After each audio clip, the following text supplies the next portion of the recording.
Saudara-saudari terkasih dalam Kristus, hari ini Minggu 26 Januari 2025, Minggu biasa ketiga tahun C. Bacaan dibawakan oleh Cecilia Ira dan Mary Melinda. Mazmur dilantunkan oleh Patrick Richard dan renungan ditulis oleh Stefanus Joko Triantoro. Selamat menekuni Sabda Allah. Mari berziarah dalam pengharapan untuk dunia yang lebih baik.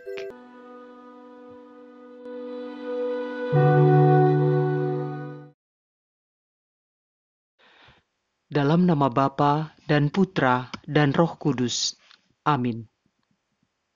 Allah Bapa yang Maha Kasih, Putramu Yesus Kristus telah menjadi sabdamu yang hidup, sabda yang menjadi pedoman keselamatan dan hidup kami. Terima kasih Bapa atas segala rahmat yang sudah Kau curahkan kepada kami, sehingga kami boleh mendengarkan dan melaksanakan sabdamu pada hari ini.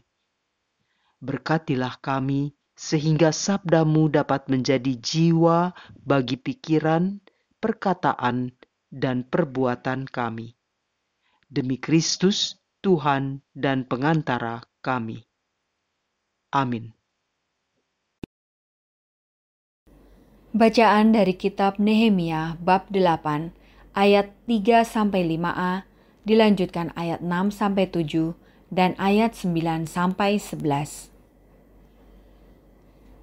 Sesudah umat Israel kembali dari pembuangan, pada hari pertama bulan ke-7, Imam Ezra membawa kitab Taurat ke depan jemaat, pria, wanita, dan semua yang dapat mendengar dan mengerti. Ia membacakan beberapa bagian dari kitab itu di halaman di depan gerbang air dari pagi sampai tengah hari di hadapan pria, wanita, dan semua orang yang dapat mengerti. Dengan penuh perhatian, seluruh umat mendengarkan pembacaan kitab Taurat itu. Adapun Ezra, ahli kitab itu, berdiri di atas mimbar kayu yang dibuat khusus untuk peristiwa itu. Ezra membuka kitab itu di depan mata seluruh umat, karena ia berdiri lebih tinggi dari semua orang. Pada waktu ia membuka kitab itu, semua orang bangkit berdiri. Lalu Ezra memuji Tuhan, Allah yang Maha Agung, dan semua orang menyahut, "Amin, amin," sambil mengangkat tangan. Kemudian mereka berlutut dan sujud menyembah kepada Tuhan dengan muka sampai ke tanah. Bagian-bagian kitab Taurat Allah dibacakan dengan jelas, dengan diberi keterangan-keterangan, sehingga pembacaan dimengerti. Lalu Nehemia, kepala daerah, dan Imam Ezra, ahli kitab itu, serta orang-orang Lewi yang mengajar jemaat, berkata kepada seluruh hadirin, "Hari ini adalah kudus bagi Tuhan Allahmu. Jangan kamu berduka cita dan menangis." Karena semua orang itu menangis ketika mendengar kalimat-kalimat Taurat. Lalu berkatalah Imam Ezra kepada mereka, "Pergilah, makanlah sedap-sedapan dan minumlah minuman manis, dan berikanlah sebagian kepada mereka yang tidak sedia apa-apa. Sebab hari ini kudus bagi Tuhan kita. Janganlah bersusah hati, sebab sukacita karena Tuhanlah perlindunganmu." Demikianlah sabda Tuhan.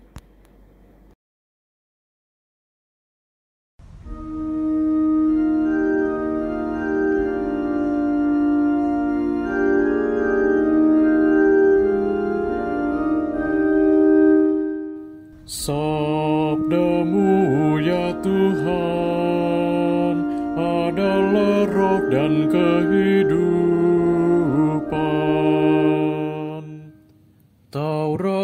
Tuhan itu sempurna, menyegarkan jiwa. Peraturan Tuhan itu teguh, memberikan hikmat kepada orang-orang bersahaja. Sabda-Mu ya Tuhan adalah roh dan kehidupan. Titah Tuhan itu tepat, menyukakan hati. Perintah Tuhan itu murni, membuat mata berseri. Sabda-Mu ya Tuhan adalah roh dan kehidupan. Takut akan Tuhan itu suci, tetap untuk selama-lamanya. Hukum-hukum Tuhan itu benar, adil selalu. Sabda-Mu ya Tuhan adalah roh dan kehidupan. Mudah-mudahan engkau sudi mendengarkan ucapan mulutku, dan berkenan akan renungkan hatiku, ya Tuhan, gunung batu dan penebusku. Sabda-Mu ya Tuhan adalah roh dan kehidupan.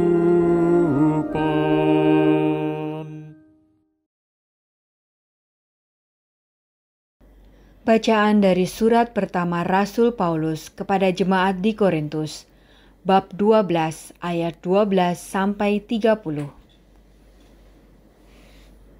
Saudara-saudara, seperti halnya tubuh itu satu dan anggotanya banyak, dan semua anggota itu sekalipun banyak merupakan satu tubuh saja, demikian pula Kristus. Sebab kita semua, baik orang Yahudi maupun orang Yunani, baik budak maupun orang merdeka, telah dibaptis dalam satu roh menjadi satu tubuh, dan juga diberi minum dari satu roh. Karena tubuh pun tidak terdiri atas satu anggota saja, tetapi atas banyak anggota. Andai kata kaki berkata, "Karena aku bukan tangan, aku tidak termasuk tubuh." Benarkah ia tidak termasuk tubuh? Dan andai kata telinga berkata, "Karena aku bukan mata, aku tidak termasuk tubuh." Benarkah ia tidak termasuk tubuh?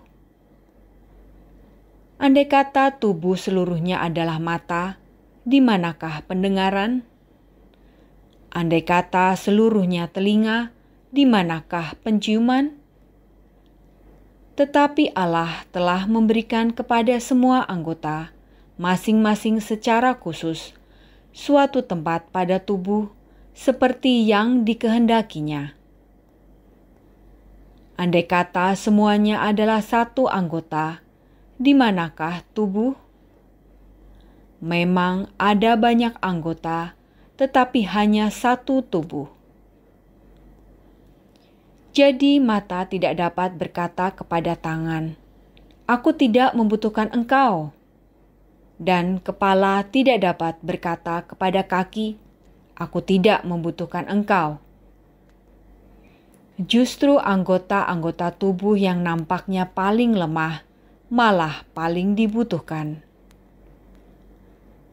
Kepada anggota-anggota tubuh yang menurut pandangan kita kurang terhormat, kita berikan penghormatan khusus. Dan terhadap anggota-anggota kita yang tidak elok, kita berikan perhatian khusus. Hal ini tidak dibutuhkan oleh anggota-anggota kita yang elok. Allah telah menyusun tubuh kita begitu rupa, sehingga kepada anggota-anggota yang tidak mulia diberikan penghormatan khusus, supaya jangan terjadi perpecahan dalam tubuh, tetapi supaya anggota-anggota yang berbeda itu saling memperhatikan. Karena itu, jika satu anggota menderita, semua anggota turut menderita. Jika satu anggota dihormati, semua anggota turut bersuka cita. Kamu semua adalah tubuh Kristus dan masing-masing adalah anggotanya.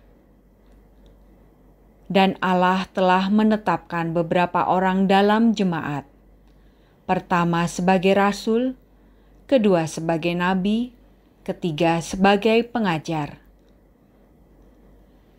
Selanjutnya ia menetapkan juga mereka yang mendapat karunia untuk mengadakan mukjizat, untuk menyembuhkan, untuk melayani, untuk memimpin, dan untuk berkata-kata dalam bahasa roh. Adakah mereka semua rasul, atau nabi, atau pengajar? Adakah mereka semua mendapat karunia untuk mengadakan mukjizat, atau untuk menyembuhkan, atau untuk berkata-kata dalam bahasa roh, atau untuk menafsirkan bahasa roh? Demikianlah sabda Tuhan.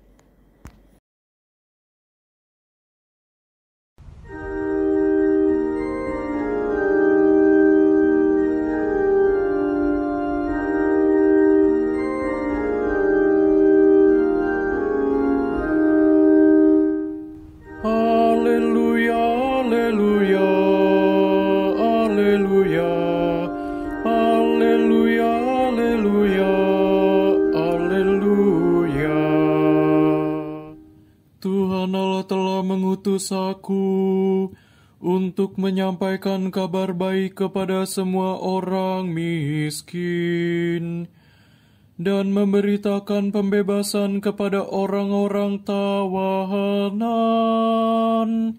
Haleluya, haleluya, haleluya, haleluya, haleluya, haleluya.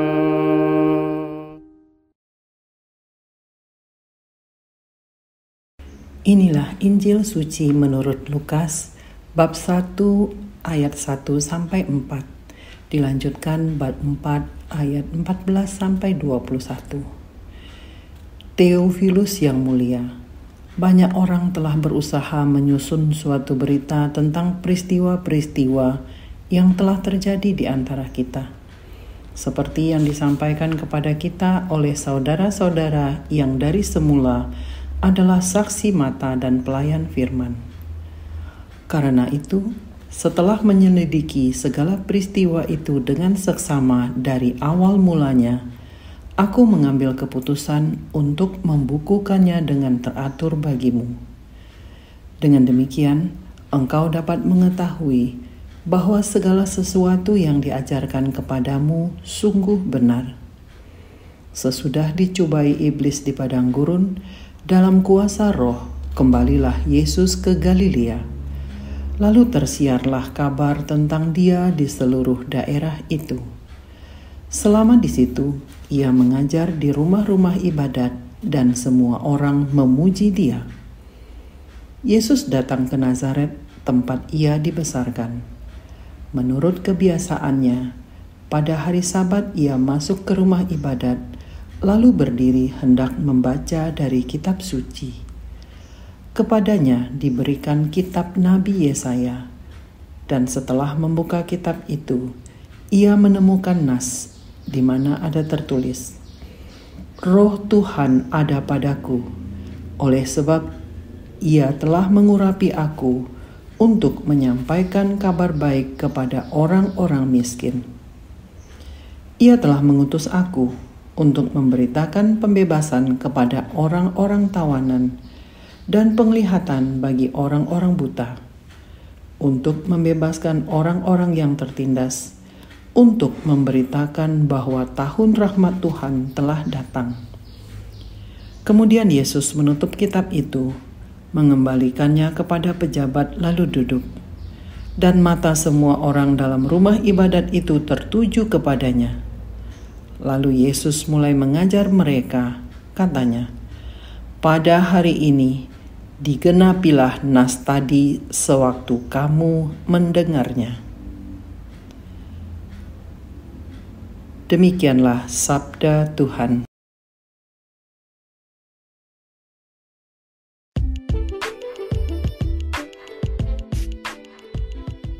Kita semua sangat berarti bagi Allah. Renungan dibawakan oleh Maria Monica.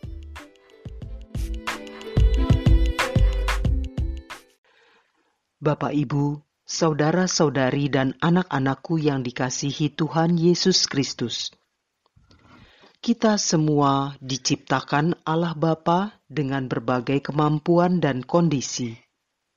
Ada yang cantik dan terlihat begitu sempurna, ada yang kurang cantik tetapi memiliki banyak kemampuan.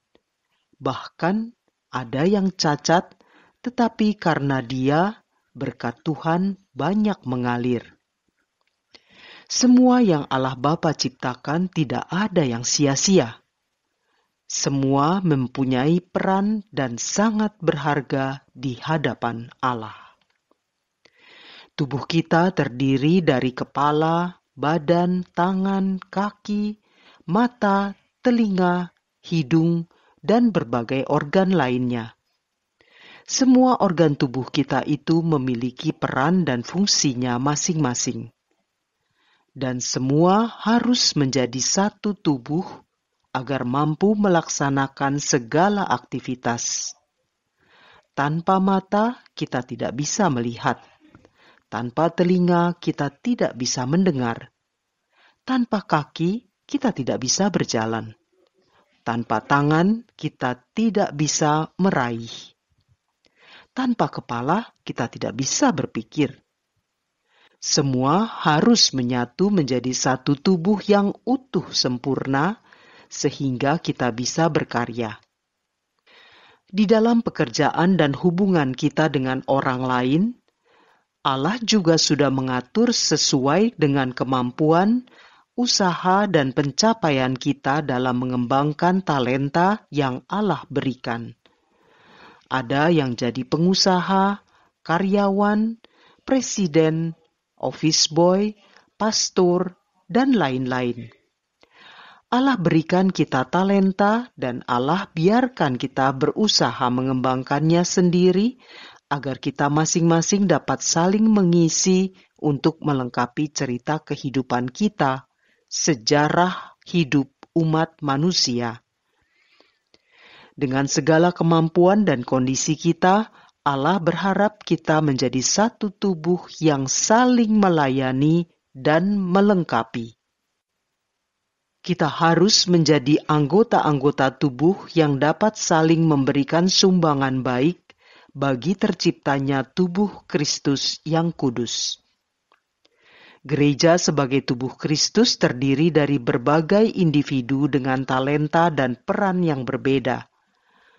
Talenta-talenta tersebut harus digunakan untuk saling membangun, bukan untuk saling menyombongkan diri. Kita sebagai anggota gereja memiliki peran dan talenta yang berbeda, tetapi semua penting untuk kemajuan dan pelayanan gereja. Kita harus saling menghargai talenta yang dimiliki oleh setiap orang. Kita seharusnya menjalankan dan mengembangkan talenta yang ada pada diri kita.